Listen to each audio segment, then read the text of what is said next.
বাংলাদেশের মা বোনের যে ইজ্জত নষ্ট করছেন, ৭১ সালে কি করেছেন তারই বহিঃপ্রকাশ আমরা দেখতে পাচ্ছি। এরকম কিছু নামধারী লোক জামাত ইসলামের নাম দিয়ে চলছেন।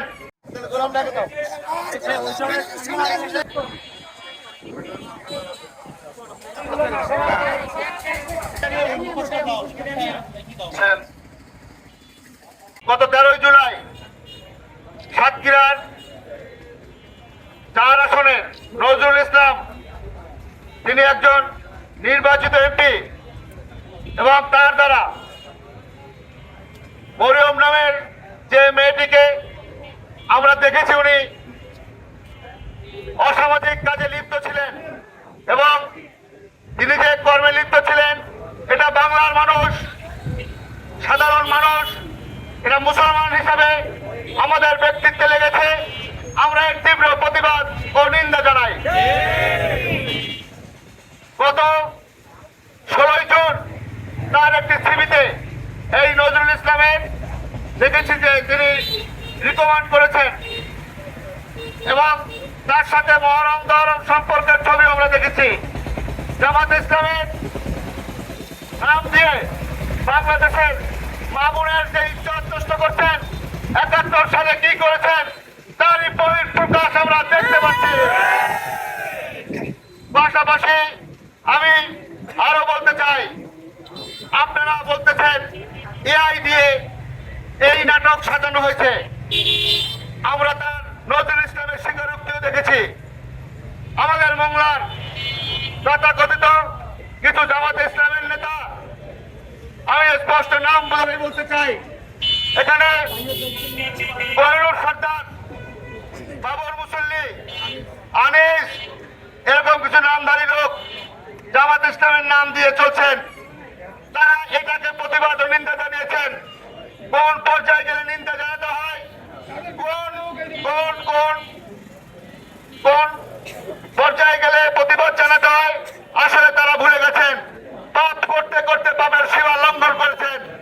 অচিরেই আমি মনে করি এই নজরুল ইসলামের সাথে এই জামাত ইসলামের এই ভণ্ডদেরকেও বিচারের আওতায় আনা হোক এবং তাদেরকে এই বাংলার মাটিতে বিচার করা হোক।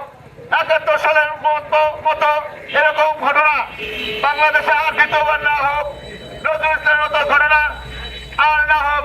প্রতিটা মানুষের কাছে আমি অনুরোধ রাখবো, আমরা এই সচেতন নাগরিক, এরকম কোনো ঘটনা, এরকম জঘন্যতম কোনো ঘটনা হলে আর এই প্রোপাগান্ডা আমাদের ভিতরে ছড়াচ্ছেন।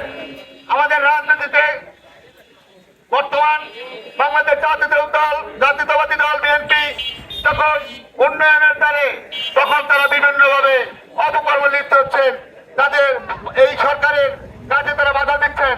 আমরা এর তীব্র প্রতিবাদ নিন্দা জানাই।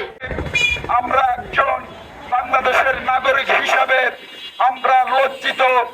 আজকের জামাত ইসলামের সাতক্ষীরা ৪ আসনের যিনি এমপি মনোনীত হয়েছেন, গাজী নজরুল ইসলাম, বাংলাদেশ পার্লামেন্টের একজন সংসদ সদস্য, আজকে বাংলাদেশের নীতি নির্ধারণী যাদের হাতে হবে, যাদের দ্বারা এদেশের সভ্যতা লেখা হবে, সভ্যতা করবে, এদেশে নিয়ন্ত্রিত হবে, আমাদের মা বোন থেকে সাধারণ মানুষ নিরাপত্তা খুঁজবে।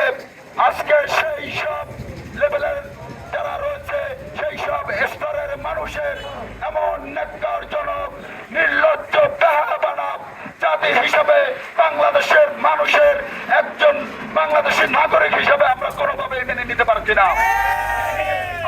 আমরা ধিক্কার জানাই সেই সকল মানুষদের যারা তাদের লেবাজের আড়ালে, তাদের কালো চরিত্র, যারা তাদের লেবাজের আড়ালে যারা পশুত্ব ঢেকে রেখেছে, ভণ্ডামি করছে জাতির সাথে। আমরা হুঁশিয়ারি করে বলে দিতে চাই, ৯০% মুসলমানের দেশে ইসলাম এবং আল কোরআন নিয়ে কোন রকমের ভণ্ডামি দেশের জনগণ মানবে না, মুসলিম উম্মাহ মানবে না। আল কোরআন ৯০% মুসলমানের, ইসলাম এদেশের ৯০% মুসলমানের। সুতরাং এই দুটি জিনিসে কাজ করবেন না, কারণ একজন মুসলমান হিসাবে এটা আমরা দৃঢ় বিশ্বাস করি, এটা আমরা লালন করি, ধারণ করি, আমরা প্রয়োজনে আমরা আত্মাহুতি দিতে পারবো। সম্মানিত সহযোদ্ধা বন্ধুরা, আমরা জামাত ইসলামের সেই ৭১ থেকে অদ্যাবধি পর্যন্ত আমরা তাদের ইতিহাস জানি। আমাদের মোংলায় কিছু কুলাঙ্গার রয়েছে, বড় বাহিনী রয়েছে জামাত ইসলামের। আজকেও একজন দেখবেন মোংলা উপজেলার জামাতের এক নেতা একটি পোস্ট করেছে, কাজী নজরুল ইসলামের নাকি দ্বিতীয় স্ত্রী, এটা নাকি রটানো হয়েছে, বানানো হয়েছে। কহিনুর সর্দার নামে এক লম্পট আমি কহিনুর সর্দার সহ সকল বড় বাহিনীর সকল লম্পটদের উদ্দেশ্যে বলছি, মিষ্টি মিষ্টি কথা বলে নোংরামি করবেন, এটা আমরা মেনে নিতে পারবো না।